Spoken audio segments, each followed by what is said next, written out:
दुनिया में कई ऐसी प्रजातियां रही हैं जो समय के साथ विलुप्त हो गई। ऐसी ही एक प्रजाति का नाम हाल ही में शामिल हुआ है जिसका नाम है टिकटॉक। इससे पहले कि हम इस पर कुछ बात करें, हम धन्यवाद करना चाहेंगे सरकार का, जिन्होंने ये अहम फैसला लिया और आने वाली पीढ़ियों को एक गहरी खाई में गिरने से बचा लिया।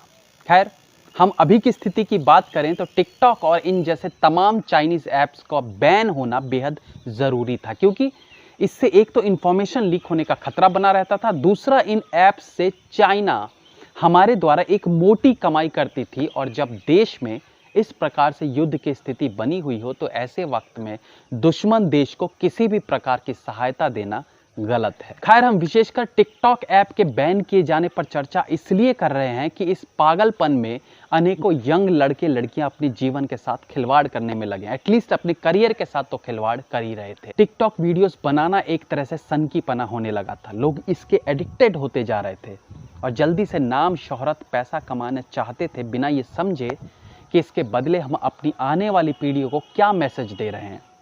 अब ये एक चिंता का विषय ज़रूर है कि इन टिकटॉकर्स का होगा क्या, जिनके मिलियंस में फॉलोवर्स थे। उन नचनियों का क्या होगा जो दाढ़ी बढ़ाए, लहंगा पहने अपने टैलेंट का प्रदर्शन करते थे। उन चिंदी चोरों का क्या होगा जो टिकटॉक वीडियोस के नाम पर देश का माहौल ख़राब करते थे। उन भाभियों का क्या होगा जो कमर से नीचे साड़ी पहनकर अपना अंग प्रदर्शन को अपना टैलेंट समझकर दिखाती रही थी। भारत में टिकटॉक को इस्तेमाल करने वालों की संख्या बहुत ज्यादा है। शायद यही कारण था कि इन्होंने यूट्यूबर्स के खिलाफ भी धावा बोल दिया था, बिना ये समझे कि यूट्यूब और टिकटॉक में जमीन आसमान का अंतर है। यूट्यूब से आप दुनिया भर का ज्ञान प्राप्त करते हैं, या एटलीस्ट आपके पास ऑप्शन होता है कि आप अपने मन मुताबिक सब्जेक्ट पर वीडियो बना सके, देख सकें। लेकिन टिकटॉक में जब भी आप क्लिक करते थे आपको गंदगी देखने को मिलती थी। जब कुछ बड़ी फैन फॉलोइंग वाले टिकटॉकर्स बेरोजगार हो चले हैं तो मुझे दुख है कि अब उनके लहंगे, उनकी साड़ियाँ, उनके ब्लाउज, उनके रंगीन चश्मे, ये सब वेस्ट हो जाएंगे। अब ये किसको अपना मुजरा दिखाएंगे और किसके चेहरे पर तेजाब डालकर समाज में एसिड अटैक जैसी चीज़ों को प्रमोट करेंगे। अब कैसे ये मजहबी नफरत फैलाएंगे और कैसे ये एक चोर को सपोर्ट करेंगे। तो ऐसे में अब ले दे के एक ही बिजनेस इनके लिए बचता है, वो है पकौड़ी की ठेली। जी हाँ, वही पकौड़ी की ठेली जिसे रोजगार कहे जाने पर बहुत से लोगों ने मजाक उड़ाया था। अब उनके पास यही ऑप्शन बचा है, क्योंकि ज्यादातर टिकटॉकर्स ने कॉलेज की सीढ़ियां भी नहीं चढ़ी थी और कुछ 2-2 रुपए वाले टिकटॉकर्स कहते हैं कि हमने फॉरेन से पढ़ाई की। तो उनके मुंह खोलते ही ये पता चल जाता है कि भाई ये 4वीं-5वीं तक की जो थोड़ी बहुत पढ़ाई इन्होंने की है वो भी किसी गांव गली के स्कूल या मदरसे से की है। इसलिए इनके रोजगार के लिए शायद पकौड़े का बिजनेस सबसे बेहतर होगा, क्योंकि ये नई पीढ़ी है, नई जनरेशन के टिकटॉकर्स थे।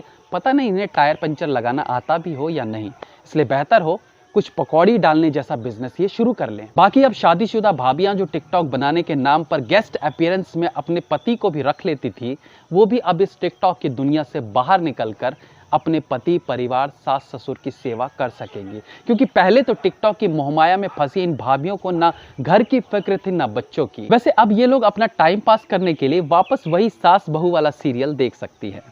अब इन सब के बीच इन बेरोजगार लोगों से एक अपील करनी तो बनती है कि जिस तरह की गंदगी आप लोगों ने टिकटॉक पर फैला रखी थी, जिस तरह से देश की सभ्यता, संस्कृति के साथ आप टिकटॉक के नाम पर खिलवाड़ कर रहे थे, उस गंदगी को गलती से भी यूट्यूब की तरफ लाने की कोशिश फिलहाल मत करना।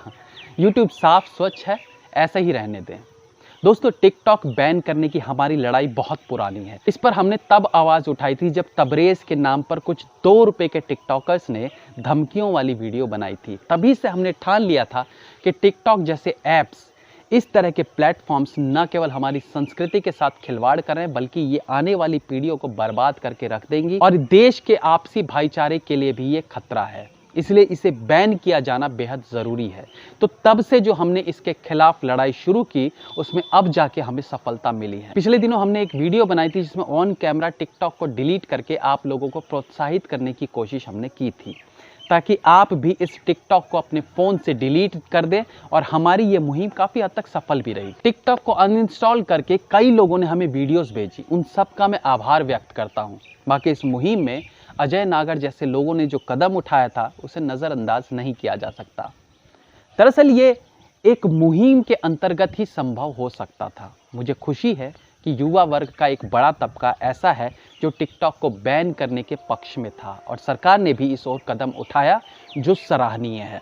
मैं उन टिकटॉकर्स को भी कहना चाहूँगा कि अब इस मोहमाया से बाहर आइए और अपनी इस मेहनत को सही दिशा में लगाइए ताकि आपके वीडियो से दुनिया कुछ सीख सके। इसमें कोई शक नहीं है कि कुछ टिकटॉकर्स टैलेंटेड हैं, उनकी क्रिएटिविटी उनके काम में दिखती थी, लेकिन उसे सही दिशा देने की ज़रूरत है। और सबसे बड़ी बात कि अभी जो देश का माहौल है, जिस प्रकार से हमारे जवानों को चीनी सैनिकों द्वारा शहीद किया गया, उसे देखते हुए ये हमारा कर्तव्य बनता है कि ऐसे हर उस चीज़ का बॉयकॉट करें जो हमारे दुश्मन देश को डायरेक्टली या इनडायरेक्टली फ़ायदा पहुंचाए। आई होप कि जो पढ़े लिखे टिकटॉकर्स थे जो अपनी ज्ञान को इस चिंदी चोरी में बर्बाद कर रहे थे, वो वापस अपने जॉब पर जाएंगे, अपनी पढ़ाई करेंगे।